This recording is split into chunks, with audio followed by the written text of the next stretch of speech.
हिंदू अपने राम मंदिर में जाए, वृंदावन के मंदिर में जाए, या हिंदुओं के तो यहाँ हजारों मंदिर हैं, हजारों मंदिर है। अभी हिंदू पूरे अपने महाकुंभ मनाने आए थे। अरे महाकुंभ में वो खुश है तो वो बौद्ध विहार में क्या कर रहे हैं? अमेरिका में चर्चा है, थाईलैंड में चर्चा है, कंबोडिया में चर्चा है, श्रीलंका में चर्चा है, जितनी भी बुद्धिस्ट कंट्री है उन सब में ये चर्चा हो रही है।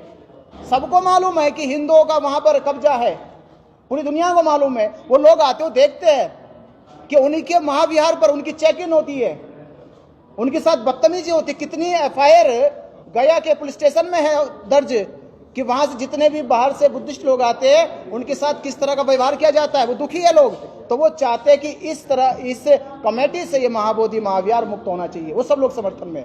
नमस्कार, आप देख रहे हैं द जनता लाइव। मैं हूं कशिश आपके साथ। आप लगातार देख रहे हैं कि बोध गया में महाबोधि मंदिर मुक्ति का आंदोलन जो है वो लगातार चल रहा है और उसको लेकर अब देश में और देश के बाहर भी तमाम तस्वीरें सामने आ रही है कि किस तरीके से बौद्ध भिक्षुओं को समर्थन मिल रहा है। हमारे साथ यहाँ पर बनते मीना आचार्य जी हैं। तो सर, सीधा सवाल मेरा ये है कि धरना हो गया है, अब क्या आगे? देखिए, धरना को चलते हुए 23 दिन हो गए हमारे, और निरंतर धरना चल रहा है। 17 दिन चला धरना, वो उसका फिर स्थान बदल दिया गया। हम कोई ज़्यादा परेशानी, हम दूसरे स्थान में बैठ गए। हमारी मांग तो भी 17 दिन पहले वो हुई थी, 17 दिन के बाद धरना चल रहा, वो भी मांग अब है।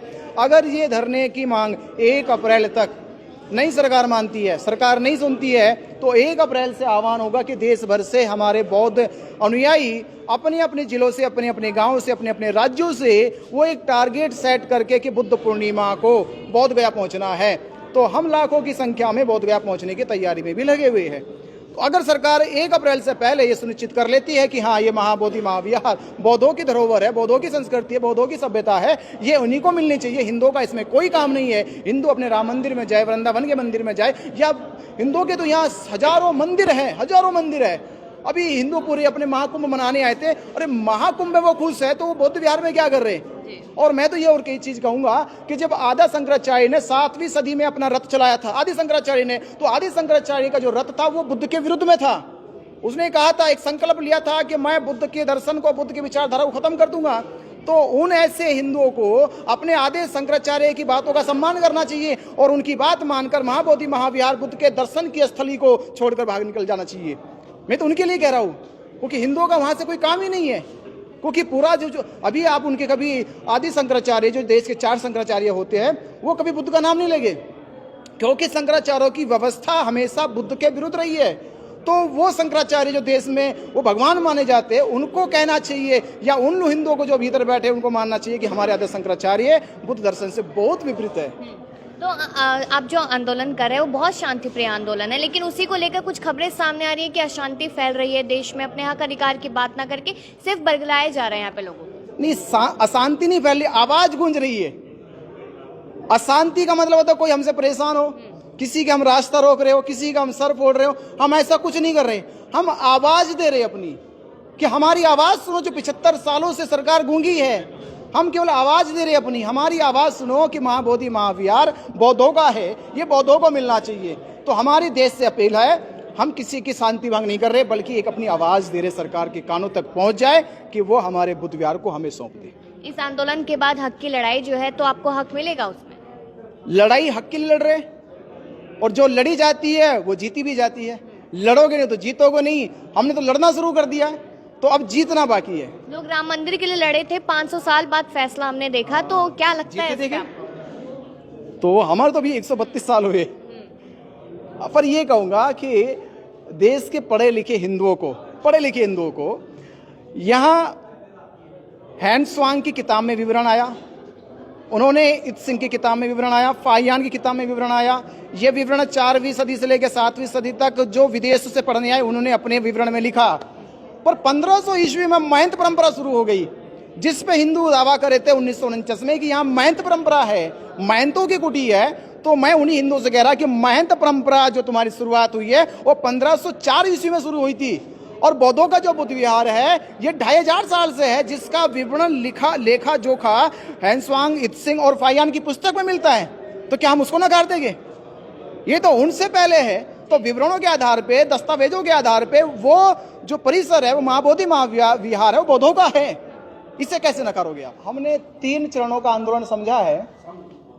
पहला चरण होता है कि हम सरकार के साथ 1 to 1 बैठकर एक लिखित कागज उनके पास रखे, टेबल पे रखे कि हमारी ये मांग है, उसमें न कोई शोर शराबा है, ना कोई धरना है, ना कोई नारेबाजी है, 1 to 1 होता है गवर्नमेंट के साथ बैठकर अपनी मांगे रख देना। उस मांग में लाखों करोड़ों लोगों की आस्था छिपी हुई है, ये भी एक बड़ी ताकत होती है। पर ये मांग लगातार 75 सालों से सरकार के समक्ष जा रही है, तो हमें लगता है कि पहला चरण से सरकार को कोई ज्यादा असर नहीं पड़ा। दूसरा चरण कहते हैं, उसे कहते हैं धरना देना, बैठ जाना एक स्थान पे। तो एक स्थान पे बैठना यानी कि अब हमने फिजिकली तौर पे दिखाना शुरू कर दिया है अपने धरने को, अपनी सहमति को, अपने हकों की लड़ाई को लड़ने का। धरना निरंतर बिना शोर शराबे के, बिना ज्यादा सरकारी बाधाएं पैदा करते हुए निरंतर एक स्थान पे चलता रहता है। जैसे अभी भी 23 दिन से लगातार चल रहा है। वहां के आम आदमी को, आम नागरिक को कोई दिक्कत नहीं है, प्रशासन को कोई दिक्कत नहीं है। अगर इससे भी बात नहीं बनेगी, धरने से भी बात नहीं बनेगी, तो तीसरा चरण होता है, पूरे देश से आह्वान किया जाए कि वो अपने घरों से निकले और अब सरकार को ये दिखा दे कि हम लोग एक नहीं, 100 नहीं, 1000 नहीं, हम देश में करोड़ों लोग हैं और ये करोड़ों लोगों की आस्था का मामला है। इसलिए हमने तीसरा चरण टारगेट में रखा है, बुद्ध पूर्णिमा। उससे पहले धरना चल रहा है, धरने पे हम लगातार बैठेंगे। हम कल जा रहे 7 तारीख से लगातार बैठे रहेंगे। पर 1 अप्रैल से हमने इस गवर्नमेंट को, बिहार सरकार को ये अल्टीमेटम दे के जा रहे कि अगर धरने की बात भी आपने हमारी नहीं सुनी तो 1 अप्रैल से देश भर के लोग बुद्ध पूर्णिमा मनाने के लिए बोध गया पहुंचेंगे। तो बोध गया में तीसरा चरण होगा, जब हम लाखों की संख्या में एकजुट हो गए, तब हम सरकार को मजबूरन, मुझे लगता है सरकार फिर हमारी बात तीसरे चरण में शायद सुन ले, इसलिए हमने ये प्रक्रिया अपनाई है। अभी बिहार में चुनाव है बंटे जी, और आपको लगता है कि सरकार चुनाव के दबाव में भी और फिर आपके दबाव में जिस प्रकार से आपने घोषणा की है कि लाखों आदमी बुद्ध पूर्णिमा पर वहाँ पहुँचेंगे, तो सरकार घुटनों पर आएगी? हाँ, ये बुद्ध का दर्शन है।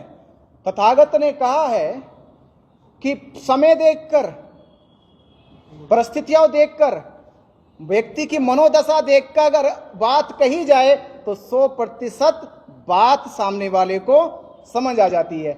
तो चुनाव का जिक्र करते हुए भी मैं यही कहूंगा, सरकारें चुनाव में पब्लिक प्रेशर से डरती है। सरकार नहीं चाहती उस समय कि चुनाव के समय उनके खिलाफ सड़कों पे आंदोलन हो। ये लोकतंत्र की शक्ति है।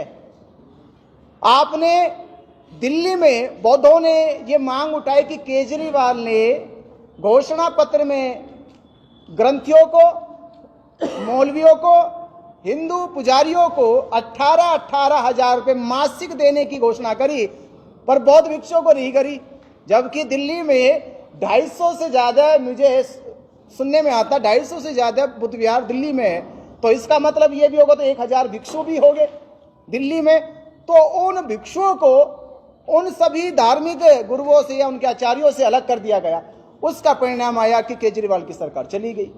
कुछ भी हुआ, आपने जैसा भी प्रयास किया अपनी सोशल मीडिया से, बौद्ध भिक्षुओं ने, दिल्ली प्रदेश के बौद्ध समाज के लोगों ने जो भी आवाज उठाई, भले वो कैसे भी हारा हो, पर आपकी लड़ाई मजबूत हो गई, सफल हो गई, वो हार गया। तो कहीं ये असर बिहार में ना हो जाए, तो मुख्यमंत्री नीतीश कुमार या वहां की गठबंधन की सरकार को ये सीख लेना चाहिए कि केजरीवाल चला गया है, कहीं आप लोग भी चले ना जाए। आपसे पहले भी आंदोलन सुरेश ससाई, भिक्षु आनंद और तमाम बड़े जो वरिष्ठ भिक्षु हैं वो चला चुके हैं। तो कहाँ कमी रहेगी पहले, जहाँ से आप दोबारा शुरुआत करने जा रहे हैं? देखिए, शुरुआत तो नहीं कर रहे, इसको तो पकड़ रहे हम। शुरुआत हो चुकी थी और एक बार में कोई भी चीज पूर्णता नहीं होती है। संविधान लागू हुआ 26 जनवरी 1950 में, पर अभी तक लगातार अमेंडमेंट किए जा रहे। एक बार में लोग विश्वास लेके नहीं आए, सरकारें बार बार अमेंडमेंट करती है। तो यही आंदोलन हम शुरू नहीं कर रहे, हम इस आंदोलन को और मजबूत कर रहे हैं। जो आंदोलन अनागरिक धम्मपाल ने शुरू किया था, जो आंदोलन सुरेश ससाई ने शुरू किया था, भदंत आनंद ने शुरू किया था, बनते प्रज्ञाशील ने शुरू किया था, बनते राहुल करुणाकर जी ने शुरू किया था, तो ऐसे और भी हमारे बौद्ध भिक्षु थे जिन्होंने इस आंदोलन को चलाया। पर इसका मतलब ये नहीं कि वो आंदोलन बेकार रहा। ठीक है कि सफलता नहीं मिली, पर हम अब विश्वास हमें होता है, समाज जागरूक हो गया उसके दौर के बाद, क्योंकि अब आंदोलन जो चल रहा उसे अब 30 वर्ष हो गए, तो 30 वर्षों के बाद आंदोलन भी बदला है, रूपरेखा भी बदली है, सोशल मीडिया की ताकत भी बदली है, तो अब निश्चित ही ये आंदोलन सफलता की ओर जरूर जाएगा। आप लोग जब पुराने जो आंदोलनकारी भिक्षु थे, आप उनके संपर्क में हैं या वो आपके संपर्क में हैं या वो इस आंदोलन का हिस्सा बनेंगे आगे चल करके? हाँ बिल्कुल, सभी लोग साथ में हमारी बात हुई है। बंते जी उसी संगठन से है, बैठे हैं, गुरुजी बैठे हैं, उसी संगठन के, उसी आंदोलन के हिस्सा है, और फोन पे भी वार्तालाप हुई है, वो पूरा समर्थन दे रहे। बस उनकी यही शर्त थी कि ये सेंट्रलाइज बॉडी हो जाए, और कुछ नहीं। वो कहते हैं महाबोधि महाविहार मुक्त होना चाहिए। महाराष्ट्र के बदंत राहुल बोधी ने कह दिया, वीडियो डाल दिया, उनसे तो लोगों की उम्मीद भी नहीं थी। महाराष्ट्र के लोगों ने कहा मुझसे कि बनते राहुल बोधी कुछ नहीं कहेंगे, पर हमने टेलीफोन पे बात की, टेलीफोन पे बात उन्होंने सुनी, सुनने के बाद कहा कि आप लोग प्रयास करो और इस आंदोलन को एक नेतृत्व की ओर लेके चलो, हमारा पूर्ण समर्थन है। पहले जैसे बोधगया मुक्ति आंदोलन समिति थी जिसको लीड कर रहे थे बदंत आनंद, इस बार आप कोई नया संगठन बनाएंगे या कुछ और किस बैनर के तले चलाएंगे आंदोलन? देखिए बैनर कुछ नहीं होगा, महाबोधि महाविहार मुक्ति आंदोलन, बस ये बैनर है। महाबोधि महाविहार मुक्ति आंदोलन ये बैनर है, क्योंकि उद्देश्य मुक्ति का है। किसका? महाविहार की, तो महाविहार महाबोधि मुक्ति आंदोलन ही इसका बैनर होगा। भरते जी, जो नेपाल है, चीन, जापान, वियतनाम जो बुद्धिस्ट कंट्री है, क्या वो आपके समर्थन में आ रही है वहां पर? हाँ बिल्कुल, वीडियो डाल ले। अमेरिका में चर्चा है, थाईलैंड में चर्चा है, कंबोडिया में चर्चा है, श्रीलंका में चर्चा है, जितनी भी बुद्धिस्ट कंट्री है उन सब में ये चर्चा हो रही है। सबको मालूम है कि हिंदुओं का वहां पर कब्जा है, पूरी दुनिया को मालूम है। वो लोग आते हो देखते हैं कि उन्हीं के महाविहार पर उनकी चेक इन होती है, उनके साथ बदतमीजी होती है। कितनी एफआईआर गया के पुलिस स्टेशन में है दर्ज कि वहां से जितने भी बाहर से बुद्धिस्ट लोग आते हैं उनके साथ किस तरह का व्यवहार किया जाता है। वो दुखी है लोग, तो वो चाहते हैं कि इस तरह इस कमेटी से ये महाबोधि महाविहार मुक्त होना चाहिए। वो सब लोग समर्थन में। ये चंदे का मामला है या फिर जो बौद्ध विहार विरासत है उसको कब्जाने की कोशिश है? ये किनको कब्जाने की? जिनका वो जो हिंदू लोग हैं उन्होंने कब्जा रखा, अब तो मुक्त कराना है। कब्जाना नहीं, कब्जा रखा है मान लीजिए, अब तो लड़ाई मुक्त कराने की है। लेकिन बुद्ध तो कहते हैं कि युद्ध नहीं चाहिए हमको, आप लड़ाई की बात। तो युद्ध हम ही नहीं कर रहे, हम तो मांग कर रहे हैं। बुद्ध कायरता जुबान से मांगा जाता है, बुद्ध कायरता भी सरकार मानेंगे आपकी इस तरह जो आंदोलन चल रहा है बहुत गांधीवादी तरीके से कर रहे हैं सर आप? अभी तो वही है, अभी धरना दे रहे, पत्र दे रहे, उसके बाद एक मुस्तैद होके आवाज देंगे। हो सके कानों में अब उनकी आवाज कम जा रही हो, जब 1 करोड़ लोग की संख्या में आवाज देंगे, हो सके ये आवाज मन तक, दिमाग तक टकरा जाए। लेकिन सर नालंदा वगैरह बड़े बड़े पुस्तकालय रहे हमारे देश में, वो सब तहस नहस कर दिए गए थे, तो उनका तो मनोबल बहुत ऊंचा है। और ये तो मैं समाज से कह रहा हूं कि उनका जमीर कब जीवित होगा। इतिहासों में तो अपनी सहानुभूति दिखाते हो कि नालंदा जल गया, तक्षशिला जल गया, जाने कितने महाविहार जल गए, सम्राट अशोक के 84,000 जो देश भर में स्तूपा बनाए गए, विहार बनाए गए, वो सब खत्म हो गए।